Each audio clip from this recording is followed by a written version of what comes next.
Hello mga kaibigan, magandang buhay. Bagong repair na naman tayo. Pero sa akin ditong dinalang electric fan. Ito ay di battery siya. Ito yung battery niya, 12 volts,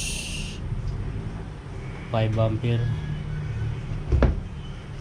Tapos pwede din siyang electric. Ayan. So dinala ito sa akin ganito na, bukas na. Ayan. Wala na rin yung cover ng kanyang motor. Ayan. Wala lang siyang nakalagay na pangalan ko ng pangalan nito. Basta siya, di battery. Ayan. Yung kanyang makina 12 volts yan. Tsaka ito yung kanyang swing motor na rin ang ginamit. Dinala ito sa akin dito, hindi raw tumatakbo. Yan, at titingnan natin. Ito, troubleshoot natin to.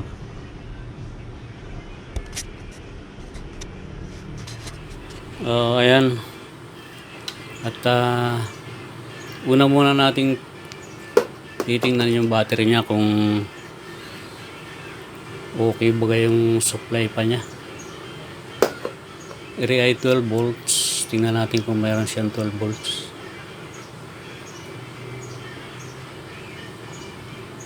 10 volts na lang 10 volts. Tingnan naman natin yung kanyang circuit.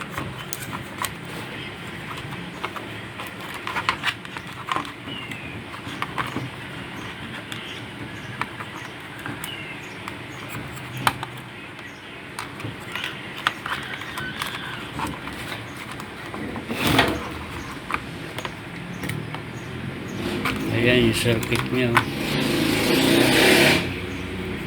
Dalawang diode. Pero sunog na yung kanyang PCB.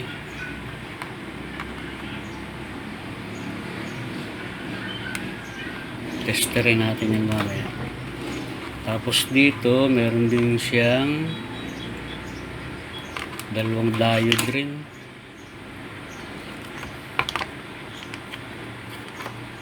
Yung diode is papunta sa kanyang pinakang makina. Ayun yung tatlo, yung red, black, tsaka yellow.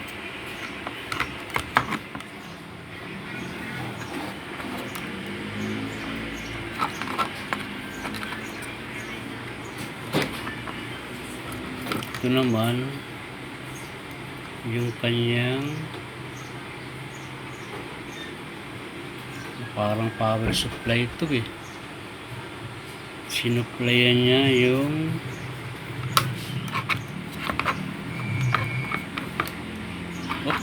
naputol na. So kaya yun napunggal. Ayun dun.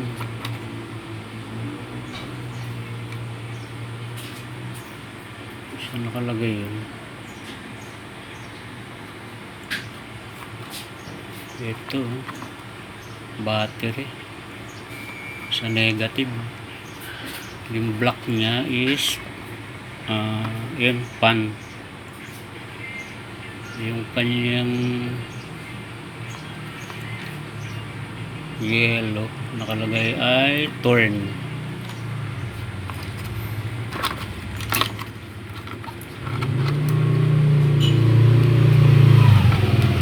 Ayun, ito ipapunta sa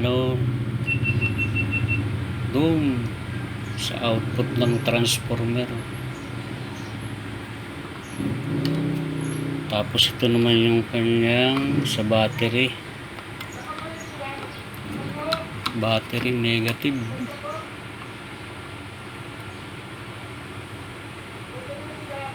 Ay, Dito siguro yung negative na battery. Ayun, dito nga, oh. Ito yun, oh. Ito yung wire na to. Mamaya ilalagay natin.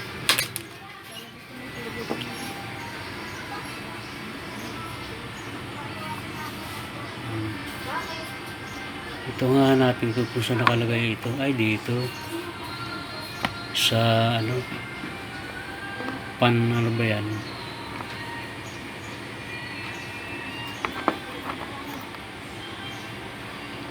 Pan 1. Pan positive 1. Tama, positive. Ito negative. Yung yellow ay turn.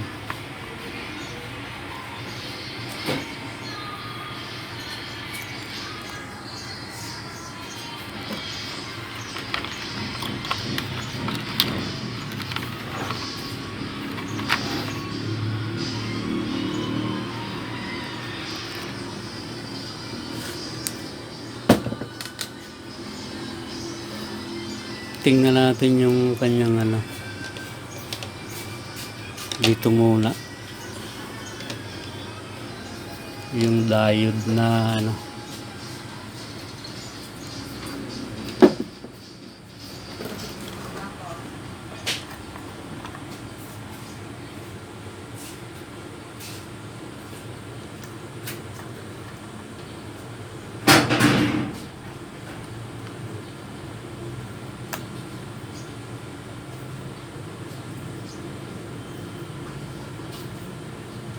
Nakano pala ako. Wait lang, wait. Hirap video. Yan. Ito munang testingin nating dalawang diode, ano. Kita nyo naman eh, hindi ko lang may focus. Ito. Tapos ito yung sa motor. Tapos ito yung sa DC nya, DC out. Galing din sa kanyang para transformer na nga ito eh, dahil nandito yung kanyang supply na AC ito. Mamaya sukatin natin yan. Lagyan natin sa times 1. Unahin muna natin itong nandito.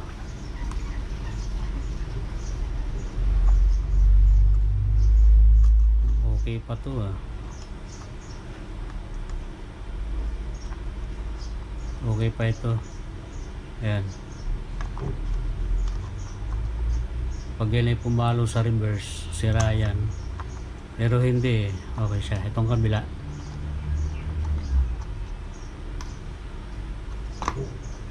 Kita ba? Tester. Ayan, pumalo siya. Reverse. Kabila. Ayan o, wala. Meron itong kabila. Reverse. Wala. Ay, okay pang diode eh. Oh. Makikita nyo. Okay ang diode dito eh.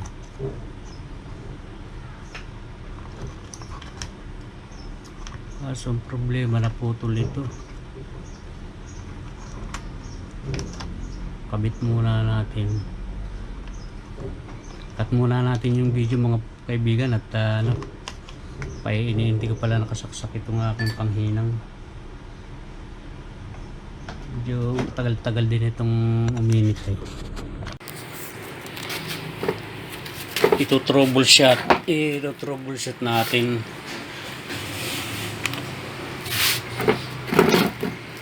Titingnan natin kung meron siyang ano muna din eh.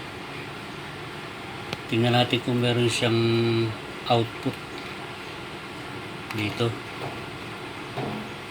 sa red wire. Positive yan eh, tsaka yung negative. Titingnan natin kung meron siyang output pag sinaksak natin sa 220 here. Ito yung wire. At mamaya ibabalik naman natin itong negative niya dito sa battery. Ito yun eh. Ayan o.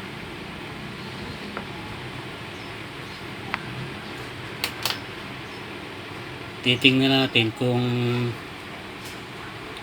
tatakbo ito pagka sa kuryente lang nang walang nakalagay na battery. Subukan natin.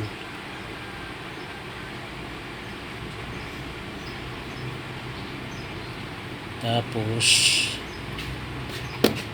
meron kasi siyang ano eh,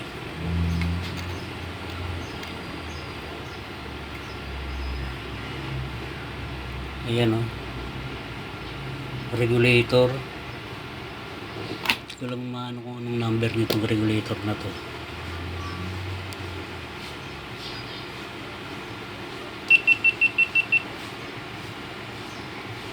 Hindi makita ang number.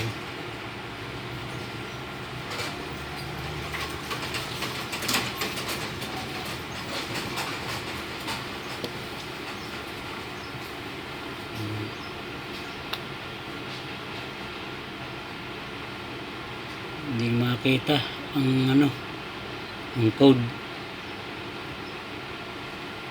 Pero regulator yan, sukatin na lang natin mamaya.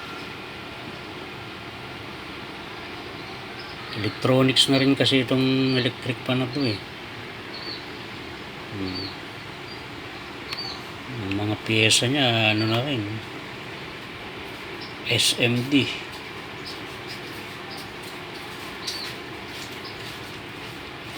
Okay, so voltage check na natin. Atin mo nang ihinang itong naputol na ito sa motor. Malagay niya ano, pan 1. Siguro ano lang ito, yung speed nung kanyang motor eh ano lang, 1N2 lang siguro. Hindi ko alam. Pero yung nakalagay yung yellow na yon, nakalagay naman niya ay torn. Ibig sabihin sa swing siguro yun. Ayan, nakabit na. Dito nyo lang tingnan sa ano, naka tayo, naka DC sa tester ko. Tingnan natin kung merong output dito sa kanyang ano. Sasaksak ko muna.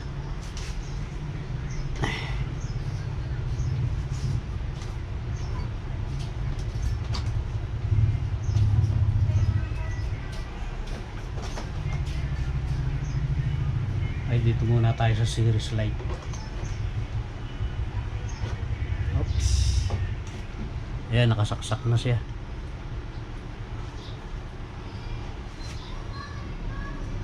Tingnan muna natin kaya kung may pumapasok na AC.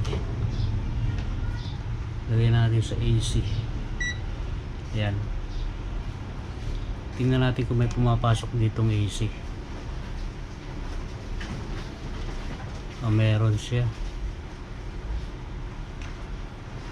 So dito na tayo sa pinakang ano, output.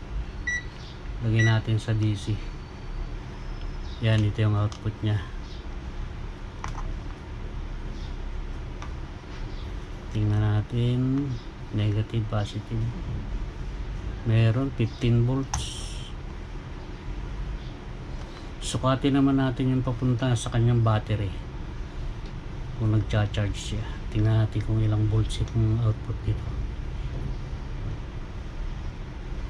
18 volts sa battery to. Ibig sabihin ano, nagkakarga kasi yung battery niya 12 volts eh. Kanina nung sinukat natin is ilang volts lang kanina, 10 volts. So parang hindi kaya dahil ano, 10 volts na lang siya eh.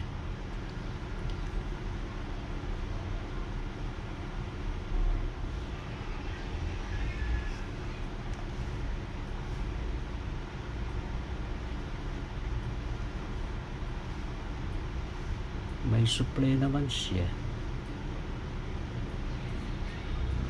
Dito pala. Tingnan natin yung output nitong pan.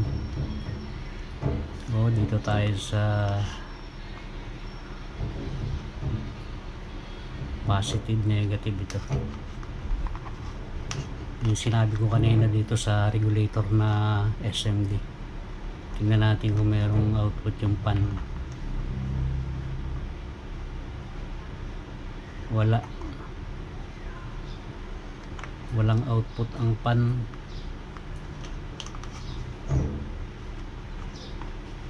Siguro baka hindi naka-on. 13 volts, negative 13 volts.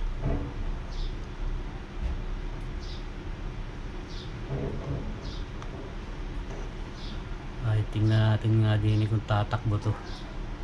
Lagyan natin ang pindutan. Kung baka magputol tingnan natin kung may ilaw. Ang ilaw lang niya itong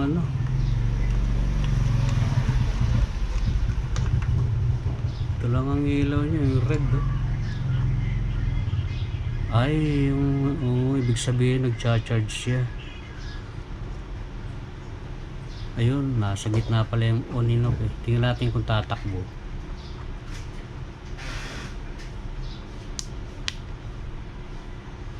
On. Ayan, naka-on na. Ano pa itong nandun positive, negative. Ayun, natakbo naman.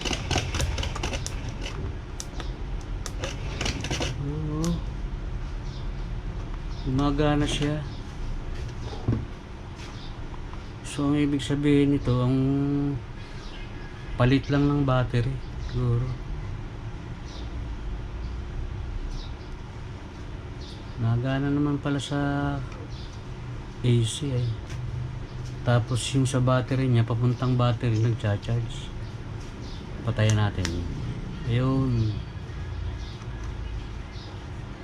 Bunutin muna natin.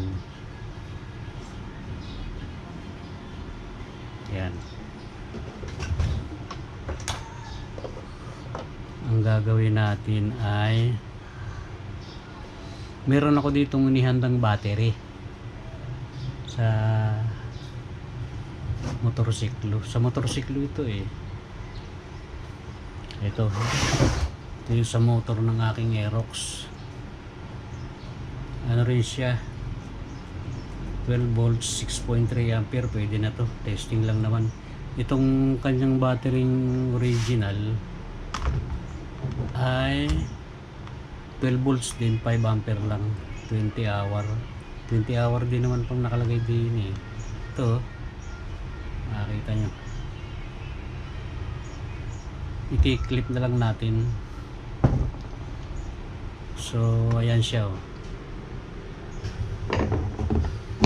ito yung kanyang original na battery, at ito naman yung i-testing natin. Pwede naman yan, pero meron din ako dyan power supply, kaya lang maganda ito, iipit mo na lang. Ito naman ay full charge, at ihinang muna natin yung yung sa battery din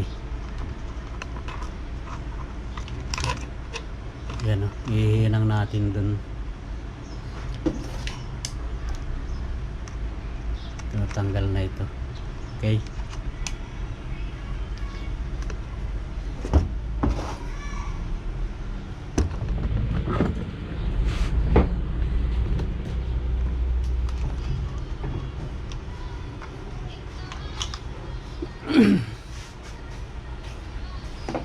lagyan natin ng yan.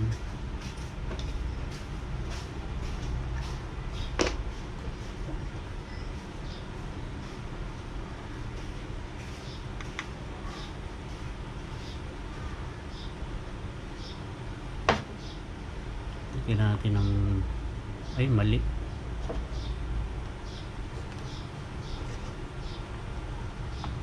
Dapat yung ano pala, soldering paste.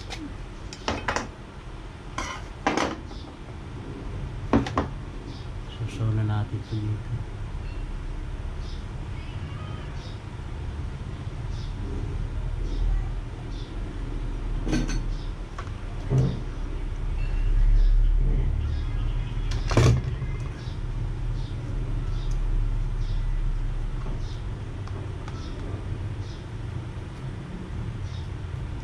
Natuklap na yung ano eh, yung pinakang ano din eh, sa PCB dito, yung copper, yung line.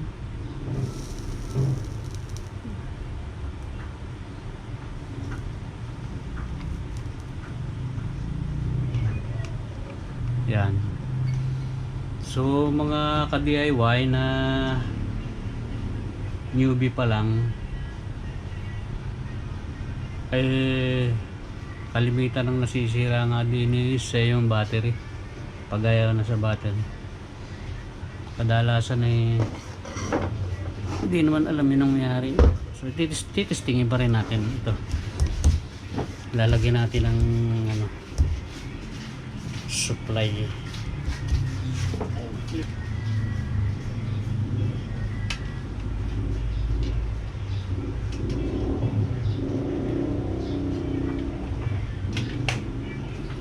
Ayan, ilalagay natin itong negative dito.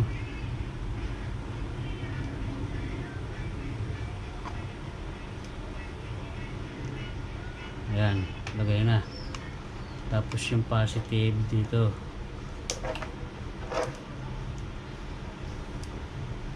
Kulay blue yung wire na ano natin, wala na yung ano ko eh, wala na yung red. Ayan. Okay, positive. I-clip nga natin.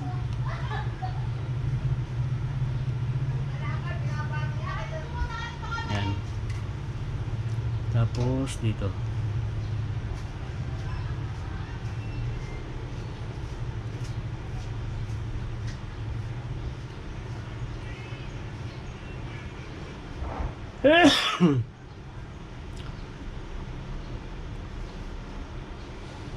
Hindi pala naka-on kanina. Tingnan natin.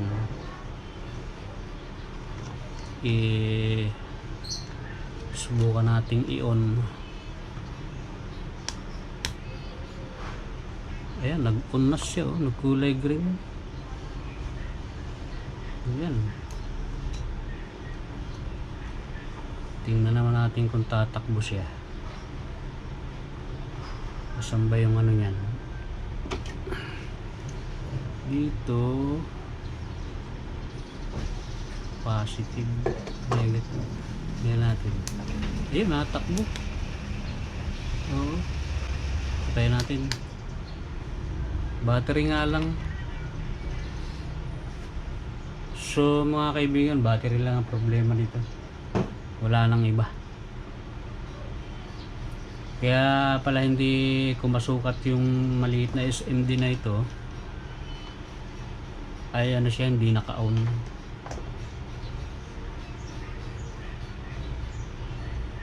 Ay, oo nga, SMD na ano yan, ang tawag niya, regulator yan eh.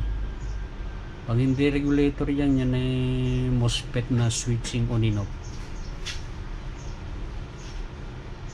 Tanggalin natin ang supply. Tingnan ko nga kung anong code nyan.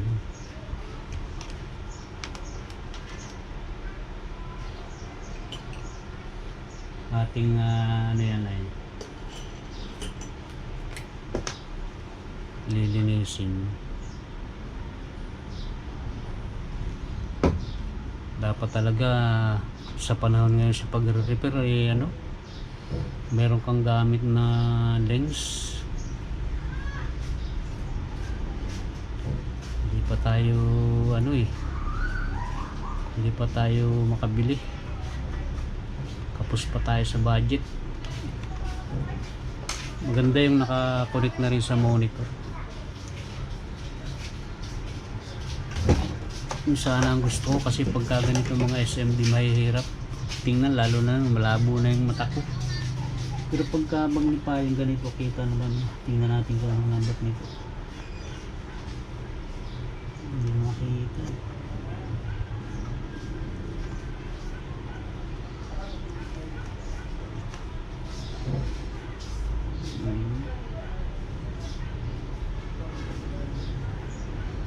Ang code niya ay HD36. Yun ang code niya. Yun pa, isa pa mga kaibigan, minsan sa SMD nahihirapan pa akong sundan yung kanyang kung paano ang pagtingin ng code. Minsan meron namang tama, minsan merong mahirap hanapin yung code. Tingnan natin itong isa.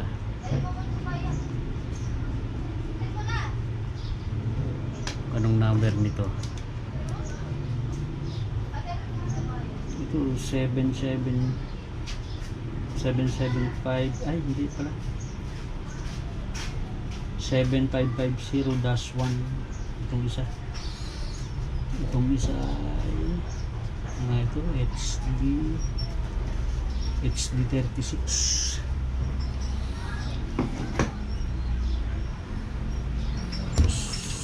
So hanggang dito na lang mga kaibigan ng aking video. Kala ko may problema sa wala pala, battery lang. Pero at least dapat sa mga nagdi-DIY, lalo na may mga may-ari ng ganitong klaseng ay kailangan marunong din kayong mag-troubleshoot. Kaya lang pagka wala kayong knowledge talaga sa pagre-repair, wala kayong basic, nako, huwag nyo nang pagkatatanat, baka kayo makuryente. Dito may high voltage yan din sa supply. Okay, hanggang dito na lang mga kaibigan ang aking video. At titingnan natin kung hanap natin kung ano yan, HD36. Okay, salamat mga kaibigan sa pagsubaybay nyo, at shoutout na lang sa inyo. Hindi ko na kayo isa-isahin. Maraming salamat sa suporta. Okay, next video na lang uli muna tayo. See you next video.